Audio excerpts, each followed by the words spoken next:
नमस्कार आवेदक, ट्रांसजेंडर व्यक्तियों के राष्ट्रीय पोर्टल में आपका स्वागत है। आज हम देखेंगे कि ट्रांसजेंडर व्यक्तियों के कल्याण के लिए स्माइल योजना के अंतर्गत प्री मैट्रिक छात्रवृत्ति यानी स्कॉलरशिप के लिए अप्लाई करने की प्रक्रिया क्या है। स्कॉलरशिप के लिए आवेदन करने से पहले ये सुनिश्चित करना ज़रूरी है कि हमारे पास सब दस्तावेज तैयार हों। सभी दस्तावेजों पर अपने हस्ताक्षर करके उनको सेल्फ अटेस्ट करके उनकी सॉफ्ट कॉपी तैयार रखें। सबसे पहले हमें चाहिए होगा हमारा ट्रांसजेंडर पहचान पत्र। इसके साथ हमें चाहिए होगी हमारी शिक्षा की मार्कशीट, बोनाफाइड सर्टिफिकेट, प्राप्त शिक्षा का माइग्रेशन सर्टिफिकेट, आधार कार्ड, पासपोर्ट साइज फोटो, आवेदन के हस्ताक्षर और यदि संभव हो तो माता पिता या अभिभावक के हस्ताक्षर। चलिए अब शुरू करते हैं। आवेदन के लिए सबसे पहले आपको खोलना होगा ट्रांसजेंडर व्यक्तियों के लिए राष्ट्रीय पोर्टल, जिसका वेब पता है transgender.dosge.gov.in। पोर्टल खुलते ही उसके सबसे ऊपर बार पे कई विकल्प दिखाई देंगे। उनमें से ही एक विकल्प होगा आवेदक लॉगिन। पोर्टल पर पंजीकरण के समय आपने जिस यूज़र नेम और पासवर्ड का प्रयोग किया था उसी को यहाँ पे डालकर आप लॉगिन कर सकते हैं। ध्यान रखें कि इस कदम पर आप उसी आईडी से लॉगिन करें जिससे आपने ट्रांसजेंडर सर्टिफिकेट और आईडी के लिए आवेदन किया था। यदि आपका ट्रांसजेंडर सर्टिफिकेट एवं आइडेंटिटी जारी हो चुका है तो एप्लीकेंट लॉगिन करते ही आपको एप्लीकेंट डैशबोर्ड पर स्कॉलरशिप का ऑप्शन दिखाई देगा।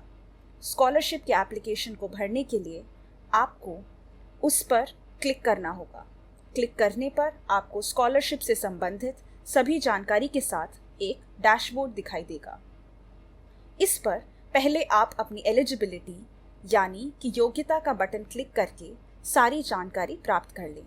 इसके बाद हम आवेदन की प्रक्रिया शुरू करेंगे। आपकी शिक्षा के अनुसार आप सेकेंडरी, सीनियर सेकेंडरी, पूर्व स्नातक, डिप्लोमा या स्नातकोत्तर में से सही विकल्प का चुनाव कर सकते हैं। इस वीडियो में हम सेकेंडरी व सीनियर सेकेंडरी में पढ़ रहे छात्र छात्राओं के स्कॉलरशिप की प्रक्रिया को समझेंगे।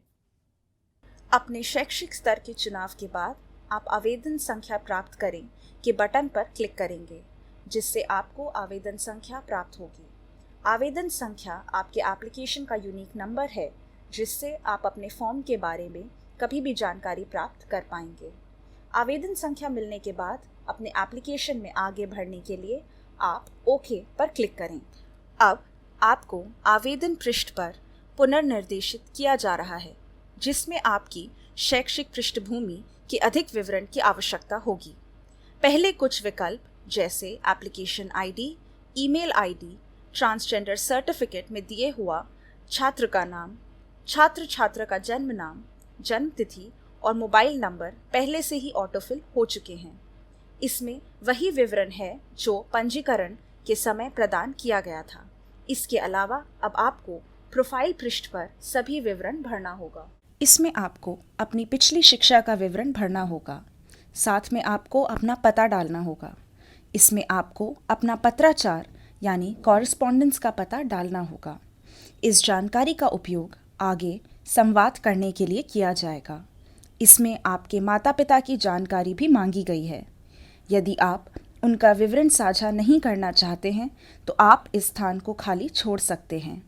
पारिवारिक आय का विवरण करना अनिवार्य है। इसके अलावा कुछ अन्य विवरण भी मांगे गए हैं। यदि इनमें से कोई भी आप पर लागू होता है तो आप उचित विकल्प चुन सकते हैं। सभी विवरण भरने के बाद कृपया सेव एंड नेक्स्ट बटन पर क्लिक करें। अब नया पेज खुलेगा जिसमें आपको अपने पढ़ाई की सारी जानकारी देनी होगी। ध्यान रखें कि इस कदम पर आवेदकों को अपनी पिछली कक्षा की मार्कशीट को अपलोड करना है, जिसको वे सफलतापूर्वक पार कर चुके हैं। साथ ही आपको अपने द्वारा प्राप्त किए गए अंकों को भी भरना होगा, जो कि सिस्टम में केवल प्रतिशत के रूप में डाले जाने चाहिए। इस पेज पर आपको ऊपर एक विकल्प दिखेगा जिसमें लिखा होगा शैक्षिक विवरण जोड़ें।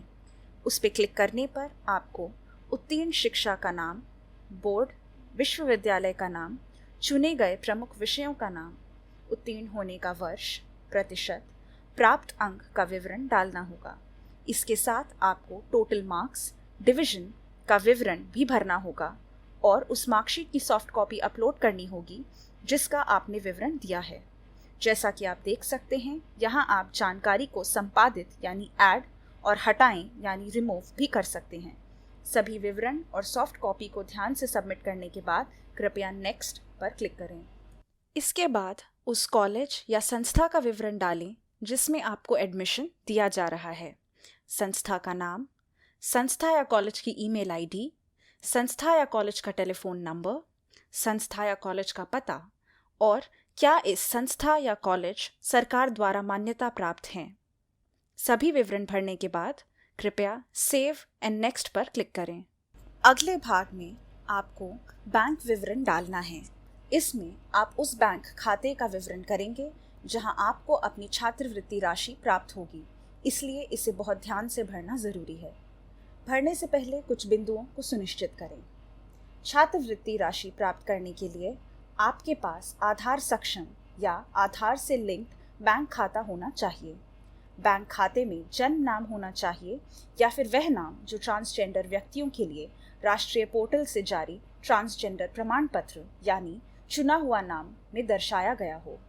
यदि आप नाबालिग हैं तो छात्र खाता खोलना अनिवार्य है और ज़रूरी है कि ये खाता आधार सक्षम या आधार से लिंक्ड हो। यह सुनिश्चित करने के बाद कि आपके पास बताए हुए विवरण हैं, विकल्पों को सही ढंग से भरना चाहिए। आपको यह भी सुझाव दिया जाता है कि संबंधित बैंक शाखा द्वारा आपका खाता नंबर सत्यापित या वेरीफाई करवाएं। यदि दर्ज किए गए बैंक विवरण गलत पाए जाते हैं और बैंक सत्यापन या वैलिडेशन फेल विफल हो जाते हैं तो छात्रवृत्ति के लिए अनुमोदन के बाद भी छात्रवृत्ति राशि स्थानांतरित यानी ट्रांसफ़र नहीं की जाएगी।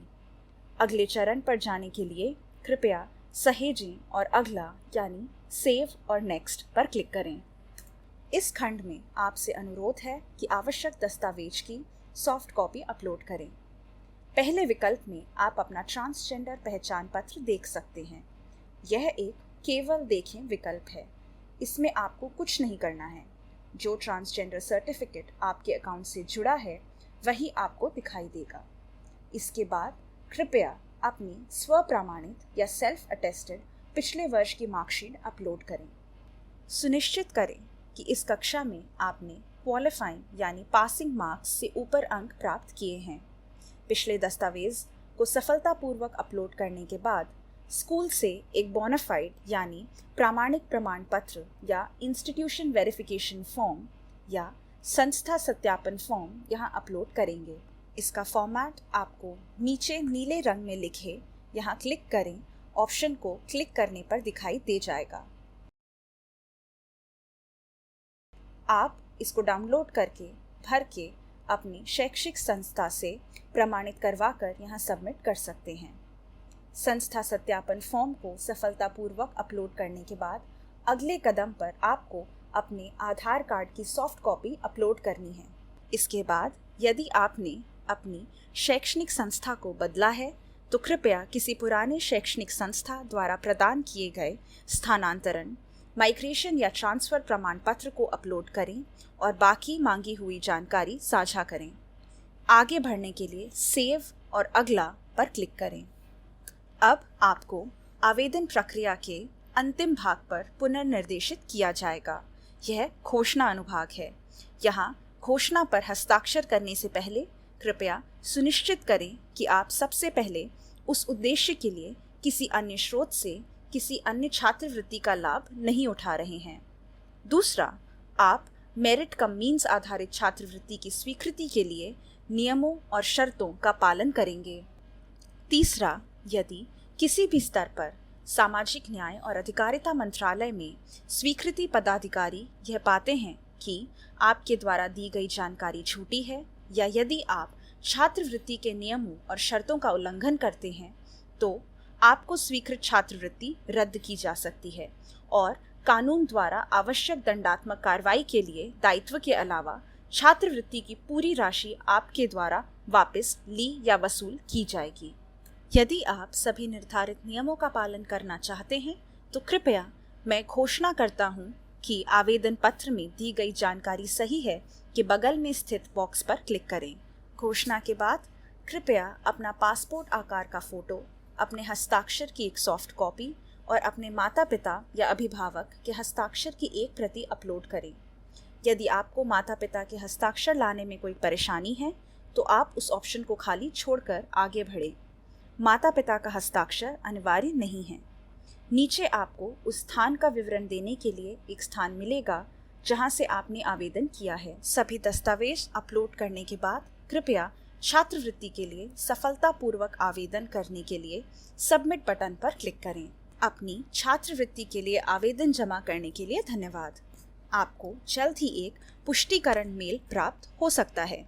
किसी भी शिकायत या संचार से संबंधित प्रश्न के लिए 011-233-86981 पर कॉल करें या हमें TGCERTIFICATION TG certification 2020@gmail.com पर ईमेल करें।